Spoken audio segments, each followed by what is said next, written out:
Guys, अगर आप UPI इस्तेमाल करते हैं, किसी भी एप्लीकेशन से आप पेमेंट करते हैं यूपीआई का, तो आपके दिमाग में यह क्वेश्चन जरूर आया होगा कि यूपीआई के लिए बेस्ट बैंक कौन सा है। क्योंकि कई बार आप देखते होंगे कि आप पेमेंट करने के लिए गए किसी भी क्यूआर कोड पर, या आपने फोन पे किया किसी व्यक्ति को, वहां पर आपका पेमेंट फेल्ड हो जाता है। अब ऐसे में आपके बैंक से पैसा कट गया, सामने वाले व्यक्ति को मिला नहीं है, तो यहां पर बड़ा समस्या बन जाता है।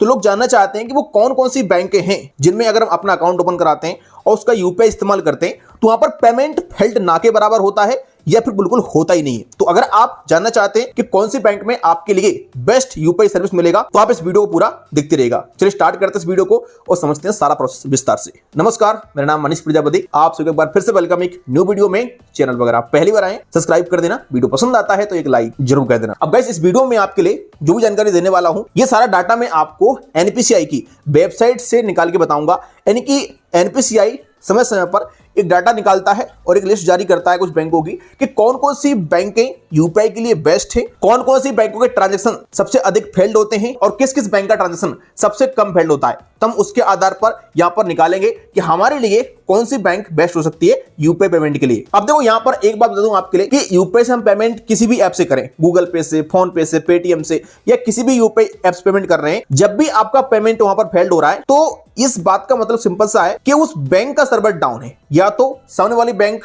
जिसको आप पेमेंट सेंड कर रहे हैं रिसीवर को, उसकी बैंक का प्रॉब्लम है, या फिर आपकी बैंक का ही प्रॉब्लम है। यहां पर जो यूपीआई एप्लीकेशन होता है उनका इशू नहीं होता है, इस बात का आप ध्यान रखेंगे। और यहां पर भी ट्रांजैक्शन डिक्लाइन दो प्रकार के होते हैं। पहला होता है बिजनेस डिक्लाइन, जो हमारी गलती से होता है। मान लो यूपीआई पिन डाल दिया गलत हमने, या फिर हमारी लिमिट क्रॉस हो गई है, इस प्रकार से ट्रांजैक्शन डिक्लाइन होता है जो कि हमारी गलती से होता है। एक होता है टेक्निकल डिक्लाइन, और किसी बैंक में टेक्निकल डिक्लाइन ट्रांजैक्शन अगर हो रहा है, इसका मतलब साफ है कि उस बैंक की प्रॉब्लम है, यानी कि बैंक का सर्वर डाउन है। तो यहां पर हम ये देखेंगे कि किस बैंक का ट्रांजैक्शन सबसे कम टेक्निकल डिक्लाइन में फेल्ड होता है। इसके अलावा डेबिट रिवर्सल सक्सेस रेशियो जानना बहुत जरूरी है। क्या होता है, कई बार मान लो पेमेंट फेल्ड हो गया, और हो भी सकता है भाई टेक्निकल चीजें, लेकिन फेल्ड होने के बाद हमारा पैसा कितने जल्दी हमारे बैंक में वापस आ रहा है ऑटोमेट की।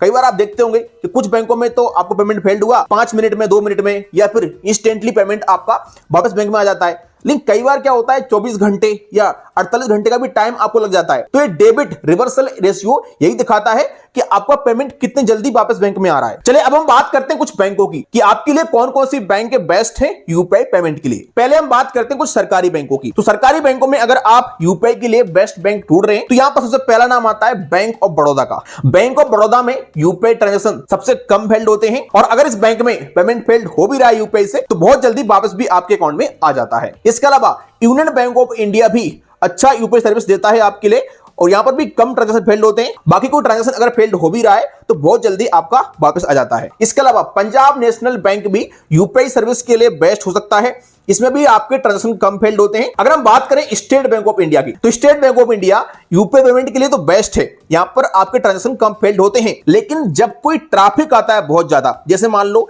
किसान सम्मान निधि का पैसा आया, उस समय पर स्टेट बैंक ऑफ इंडिया का यूपीआई काम ही नहीं करता है। यहां पर ये थोड़ी समस्या है इसकी कि कभी कभी यहां पर आपका यूपीआई पेमेंट फेल्ड अधिक होगा, लेकिन नॉर्मली अगर देखा जाए तो स्टेट बैंक ऑफ इंडिया भी बेस्ट सर्विस आपको दे सकता है यूपीआई की, आप यूज कर सकते हैं। इसके अलावा सेंट्रल बैंक ऑफ इंडिया की बात करते हैं तो सेंट्रल बैंक ऑफ इंडिया भी काफी अच्छी यूपीआई सर्विस आपको दे सकता है। लेकिन यहां पर क्या समस्या है, पेमेंट अगर फेल्ड हो जाता है तो बहुत लेट आपका पेमेंट वापस बैंक में आएगा, ये यहां पर इशू बनता है। और ये सारा डाटा मैं आपको जो दिखा रहा हूं, ये एनपीसीआई की रिपोर्ट के हिसाब से दिखा रहा हूं, आप खुद चेक कर सकते हैं जाके वेबसाइट पर, पूरा डाटा आपके लिए यहां पर मिल जाएगा। जिस बैंक का यहां पर डेबिट रिवर्सल सक्सेस रेशियो 97, 98 यानी कि 95 के अंदर में है, 100 से 95 के बीच में, वो यहां पर बैंक बेस्ट मानी जाती है।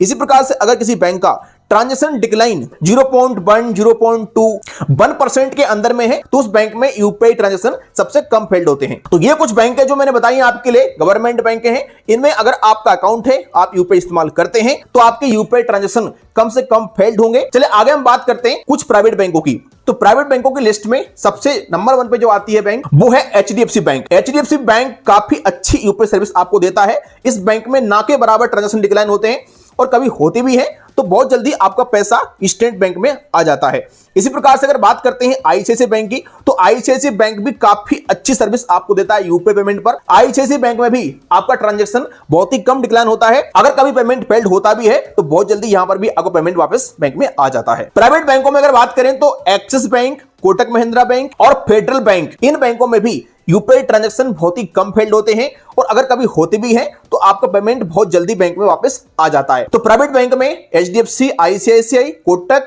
एक्सिस और फेडरल, ये यहां पर 5 बैंक हैं जिनके यूपीआई ट्रांजैक्शन बहुत ही कम फेल्ड होते हैं। बाकी अगर पेमेंट कभी फेल्ड होते भी हैं तो बहुत जल्दी आपका पेमेंट रिफंड आपको मिल जाता है। अगर बात करें कुछ स्मॉल फाइनेंस बैंक की, तो स्मॉल फाइनेंस बैंक में 2 स्मॉल फाइनेंस बैंक हैं, एक एयू स्मॉल फाइनेंस बैंक और एक इक्विटस स्मॉल फाइनेंस बैंक। इन दोनों बैंकों का यूपीआई ट्रांजैक्शन बहुत ही कम फेल्ड होता है, और अगर कभी होता है तो बहुत जल्दी पैसा आपको वापस मिल जाता है। बाकी देखिए यहां पर कुछ ऐसी बैंकें भी हैं जिनमें आपके लिए अक्सर समस्या आएगी यूपीआई पेमेंट पर। आजकल इंडिया में बहुत सारी ग्रामीण बैंक हैं, तो अगर आपका अकाउंट किसी ग्रामीण बैंक में है तो वहां पर आपको यूपीआई पेमेंट पर आए दिन समस्या आती ही रहेगी, और अक्सर ग्रामीण बैंकों में आपका यूपीआई पेमेंट फेल्ड होता ही रहता है। बाकी अगर आपका account Indian post payment bank में है तो वहां पर भी बहुत ही समस्या आती है। कई बार तो नाइट के समय में इसमें पेमेंट रिसीव तक नहीं कर सकते हैं आप। इस प्रकार की समस्या भी आती है। 6 बजे के बाद कई बार पेमेंट आपके अकाउंट में आता भी नहीं है, जाने की छोड़िए। यहां पर कुछ ऐसी बैंकें हैं जिनसे अगर आप यूपीआई पेमेंट करते हैं तो आपको यहां प्रॉब्लम आनी ही आनी है। बाकी देखिए बहुत सारी बैंकें हैं इंडिया में, अगर आप उनका यूपीआई इस्तेमाल करते हैं